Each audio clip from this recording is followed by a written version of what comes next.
Razabani for IFL TV, proudly sponsored by Everlast. It's weigh-in day here for Boxer, Sky Sports Show on Saturday night. With me, got the Omen himself, Spencer Oliver. Spence, what's going on? All good, my man, all good. Yeah, loving it up here in Coventry. I mean, great show on Saturday night. You know, it's a show that's full of everything. We've got Sam Egginson, who's like 28 years of age. We feel like he's been around a lifetime. Can't believe he's actually only 28. He's getting an opportunity for the IBO World Super Welterweight title. It's a weight that he's going to be more suited to. He's boxed at 147 most of his career. He's now up at 154, and he looked good on the scales, man. Looked really good. Tough fight on Saturday night, but one I'm expecting him to come through. I think stylistically his opponent's made for him, and I think we're going to see fireworks, man. Both guys are going to come and bring it, but it's going to be it's going to be a great fight, and we've got a great undercard as well. You know, Karis Harkin still making her debut. She's a fiery one as well. Olympic bronze medalist. Looking forward to that. Dylan Chima, very charismatic guy. He's got, you know, great support here as well. Looking forward to seeing Dylan continue his journey. You know, he's 5-0 at the moment. We only discovered him in the last Boxer Series, winning the last Boxer Series, 2-0 going into that. No one expected him to win. He come out there and he showcased his skills. Former world kickboxing champion. Yeah, very, very impressed with him. And then we've got that special young talent, Azeem, on as well. Boxing for a title, I know only his 5th fight. Boxing, you know, for an IBF international title, over 10 rounds in his 5th contest. You know, it's a big step up for him, but I'm expecting him to do it and do it in style. Is this what it's all about? 2 weeks ago we spoke at the Richard Riakpo fight, where we had a person like Richard who's looking at world honours, who's on the brink of a world title, and tomorrow night we're looking for that next star. We're looking for who out of this crop's going to go on and raise the level. Absolutely. I think that this is what Sky and Boxer have invested in. They've invested in sort of grassroots, the young kids coming through. They're looking for they're looking for the next superstar, the potential next superstar, and we might have that in Azeem. You know, there's something about him. He's got this there's something very charismatic around him. Like, I grew up when Azeem Hamid, me and Naz boxed together as amateurs. You know, and we boxed on the England squad together. We developed, you know, as young fighters moving into the professional ranks. He reminds me of a young Azeem Hamid, but without the cockiness, without the flashness. You know what I mean? What I'm saying. Do you think that will come with age? No, I don't think it will. I just think that that's his character. But there's something about Azeem, and it's hard to put your finger on. You can't explain it. You're around him, and he's not loud and he's not brash. He's just a really nice kid. But there's this. You gravitate towards him. There's an aura about him. There's something where you just go, I can't put my finger on it. In fact, I don't want to put my finger on it. He's just a nice kid who's an unbelievable talent. And so, yeah, just looking forward to it. We've got some spectators in the background trying to put us off. That's all they are, spectators. That's all. That's it. Fans. Yeah, it's just Ashton security. Like, I'm always roughing him up because of my size. I rough him up a little bit, you know what I mean? And he don't like it. I bully him a little bit. Here he is. Go on. No, I don't want you to hurt me on camera. I don't want you to hurt me on camera. I'm sorry. See, so did you see whose opponent was it? Azeem's opponent. When you look down, his leg was trembling like it was shaking in a leaf. It reminded me of when I see Ash as well, when me and him meet in a lift or something. You know, when we meet in a lift and I look at him in the eye. You know, when you look at an opponent in the eye, right? You look at him in the eye and you can tell whether the fight's won or lost. I think. All right, sorry, mate. I didn't notice that. I think he's forgotten who the European champion was. Absolutely, he's picking up, right? You know what he does though? That's bullying because I'm small, and I'm small, and I think I'm shrinking because more people have been commenting on my height recently. Mate, never once. It wasn't just your height you shrinking, mate.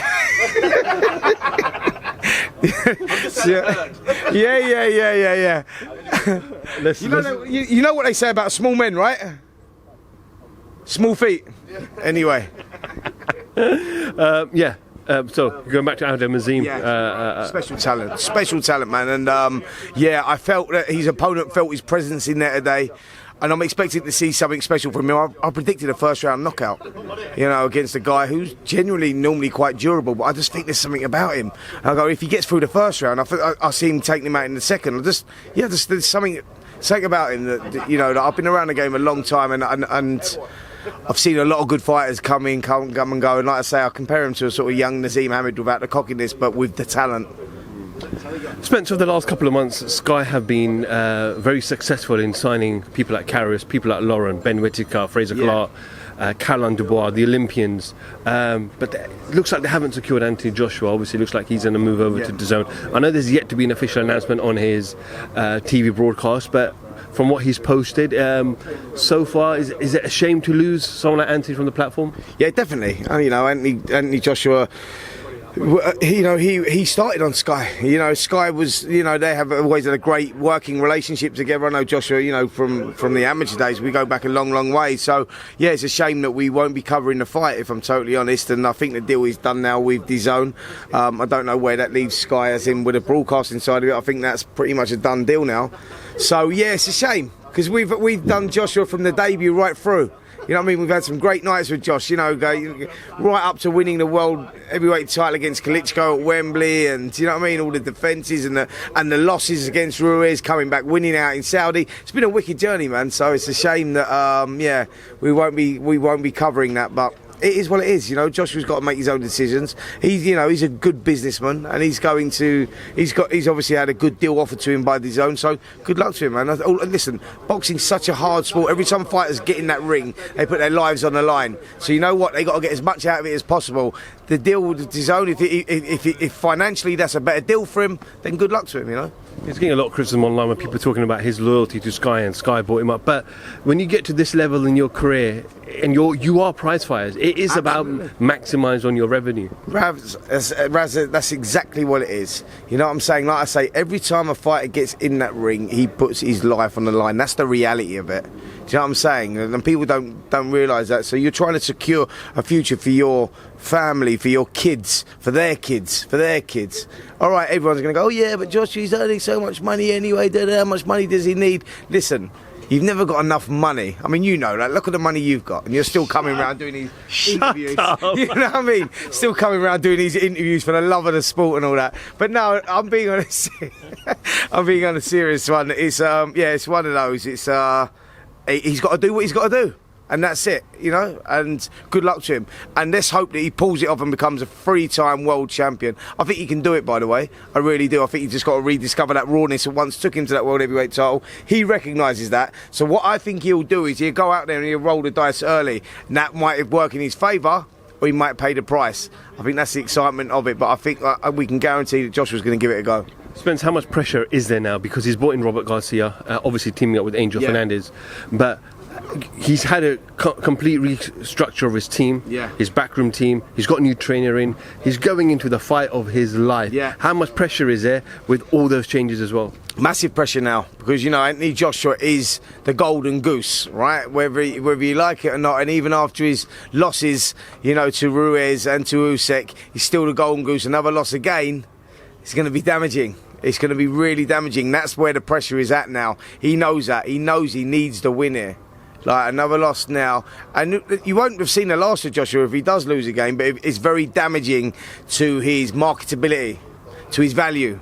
So it's something like he needs to win, and he knows that. He recognises that, and that's why I think we're going to see a performance from him that we've not seen maybe in the last few years.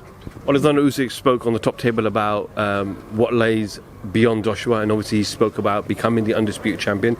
In order for him to become the undisputed champion, we need Tyson Fury to come out of retirement because he's got the WBC belt. But Tyson Fury wants $500 million. So that's more like your bank balance. Is that realistic? Well, listen, I don't think that $500 million is realistic. I think that $500 million might be realistic if Anthony Joshua wins. And I'm being serious, because if Joshua wins, wow, now we're in for a fight. Now Joshua gets all that value back, and it's a fight. Then we do see Fury come out of retirement. I think Fury might be waiting for that. He might be waiting to see that if Joshua pulls it off, then I think we definitely see Fury in the ring again. It'll be too much for Fury. He's a fighting man. That's what he likes to do. He's still at that age where there's still a lot of fight left in him. All right, he's earned a lot of money, but there's still a lot of fight left in him. So I think that if Joshua wins, we see Joshua Fury. Just finally announced a day or so ago, Jake Paul, Tommy Fury, it's official, it's happening August the 6th, I believe, in Madison Square Garden. If Jake pulls this off, can we give him credibility then? I think it's a good fight. Do you know what? Love or hate Jake Paul, you got to respect what the geezer's doing. You know, he's putting on those shows, and a lot of people earning a lot of money. Fighters are getting well paid. So, love or hate him, he's doing well, man. Like, listen, I promoted Jake Paul's first fight. Did you know that?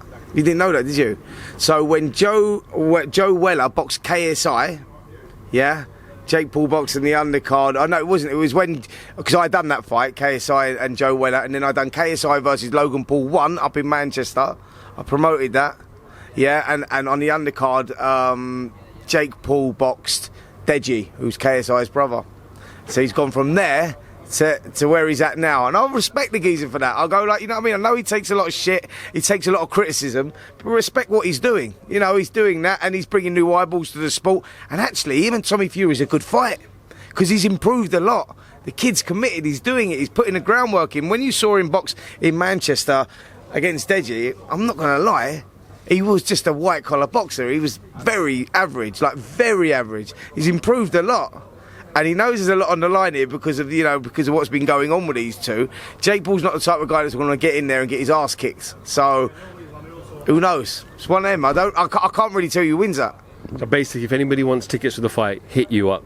100%, man. I'll give Jake a call and see what he can do. You know, might slip me a couple of ring sides. Spence, cool. Thank you, my man. Appreciate it. Enjoy your Friday. Whatever you do, be good. If you can't be good, don't be bad. And yeah, let's catch up tomorrow. Look forward to it, bro. Speak tomorrow. Spencer Oliver, IFL TV. Thank you very much.